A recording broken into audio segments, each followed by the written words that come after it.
Myself, Dr. Sachin Goswami, welcome you on my YouTube channel, Dr. Sachin Goswami's English classes. Friends, as you know very well that I'm running a series on William Shakespeare, and today is 17th part of this particular series for the aspirants of UP TGT, PGT, KVS, NVS, DSSB, UGC NET English classes. In this series, we are discussing point to point about Shakespeare. So point to point studies here about Shakespeare. So let's start today's points.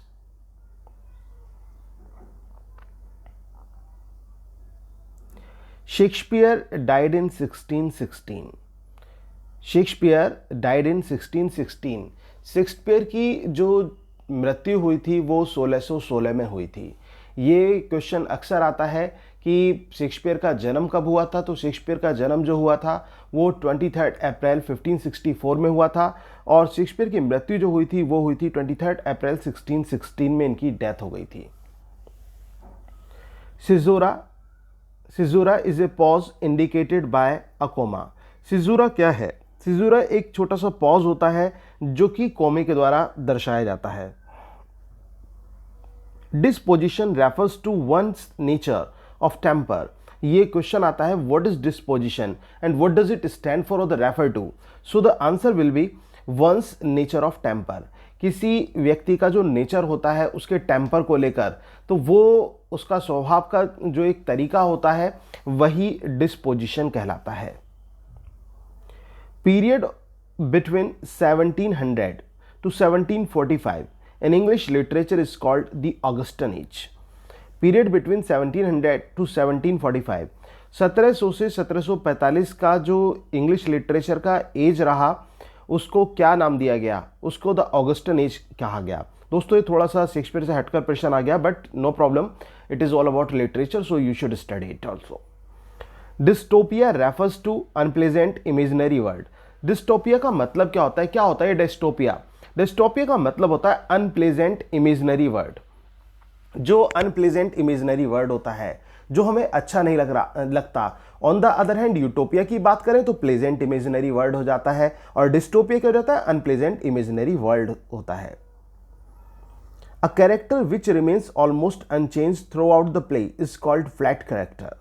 एक character जो पूरे के पूरे नाटक में, पूरी story में unchanged रहता है, उसको हम बोलते हैं flat character. So what is flat character? बहुत ही अच्छा क्वेश्चन है ये. It must be prepared by you. A character which remains almost unchanged through out the story is called flat character. Best work of William Shakespeare comes after 1603. जो best work है William Shakespeare के वो 1603 के बाद में देखने को हमें मिलते हैं. The best work of William Shakespeare comes after 1603. Shakespeare's drama Pericles was not included in the first folio of 1623 by Hemmings and Condell.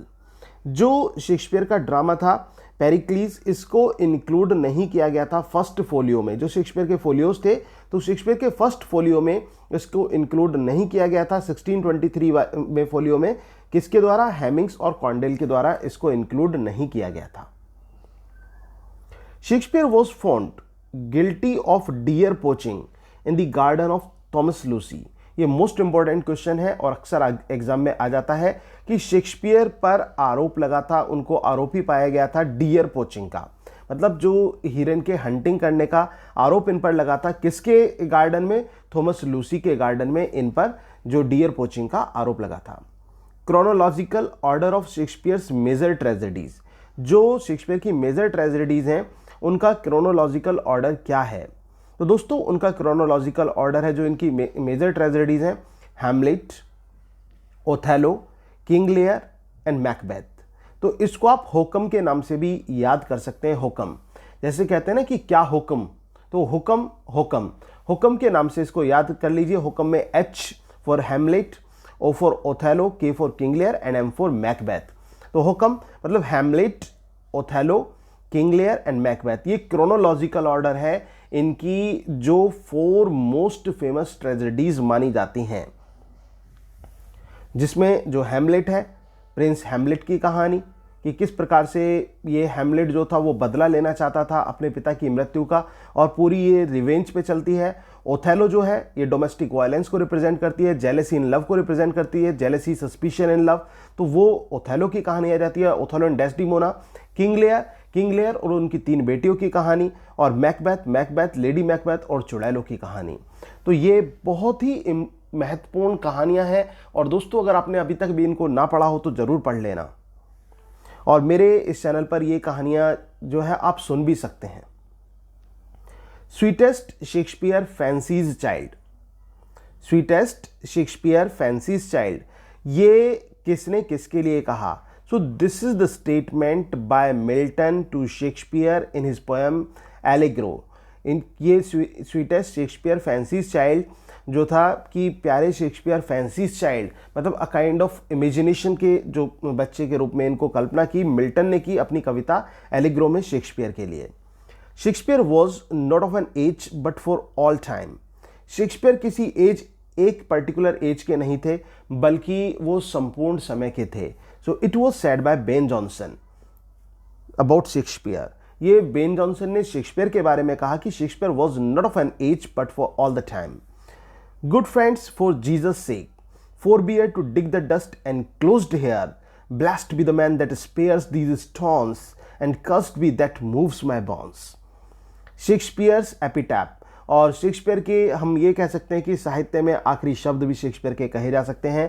Shakespeare की कब्र पर लिखे हुए ये शब्द हैं, और मैंने इसके लिए एक स्पेशल वीडियो भी साथियों बनाई हुई है, तो उस वीडियो को ज़रूर देखना, क्योंकि मेरे चैनल पर ही वो वीडियो अवेलेबल है, और उसमें मैंने पूरा रहस्य खोला हुआ है कि शेक्सपियर ने अपनी कब्र को शापित क्यों किया, कि शेक्सपियर ने क्यों उन लोगों को शापित किया जो उसकी कब्र के पास आने की हिम्मत करेंगे।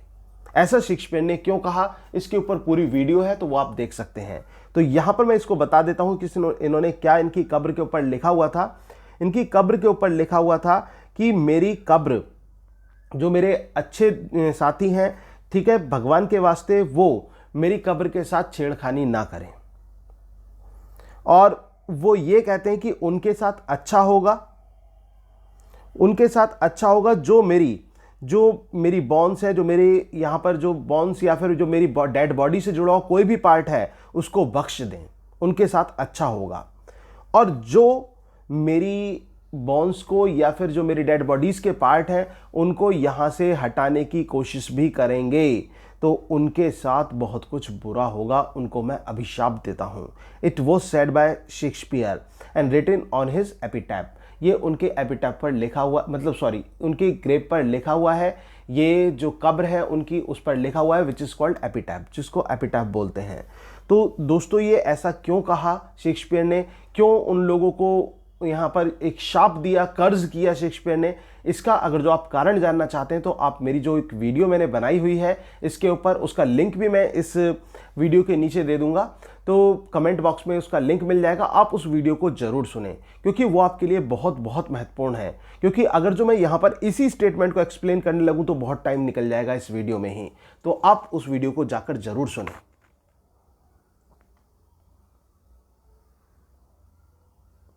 अ drama to be read only is called closet drama.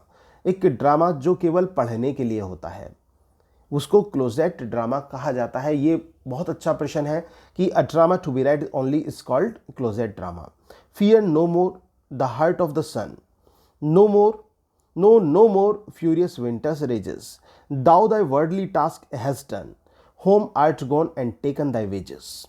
It is said, ये शेक्सपियर के प्ले सिम्बलाइन से ली गई लाइंस हैं। तो दोस्तों ये आपको ध्यान रखना है, fear no more the heat of the sun, जो सूरज की रोशनी है, सूरज की गर्मी है, उससे अब ज़्यादा मत डरो।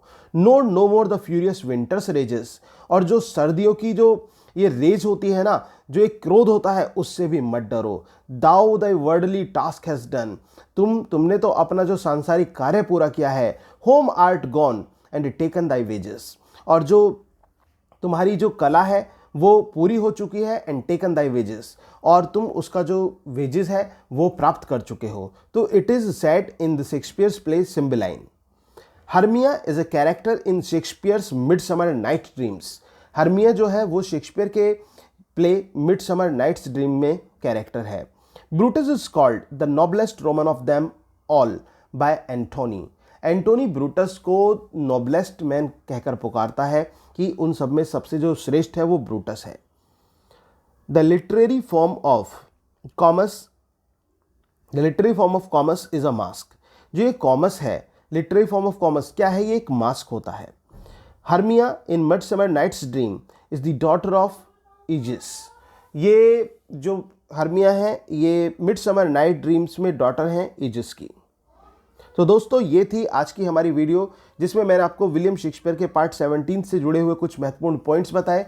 उम्मीद है कि आपको ये वीडियो पसंद आई होगी। दोस्तों अगर आपको ये वीडियो अच्छी लगी या फिर मेरी जो अन्य लिटरेचर की वीडियोस हैं वो आपको पसंद आ रही हो, और दोस्तों आपने अभी तक भी मेरे इस चैनल को सब्सक्राइब नहीं किया है, तो प्लीज़ जाकर चैनल को सब्सक्राइब जरूर कर लें और वीडियो को लाइक भी जरूर कर दें, शेयर कर दें और कमेंट भी करें। और साथ ही साथ जब आप चैनल को सब्सक्राइब करें तो do not forget to press the bell icon so that you may get regular updates. Thank you very much. Yours doctor Sachin Goswami.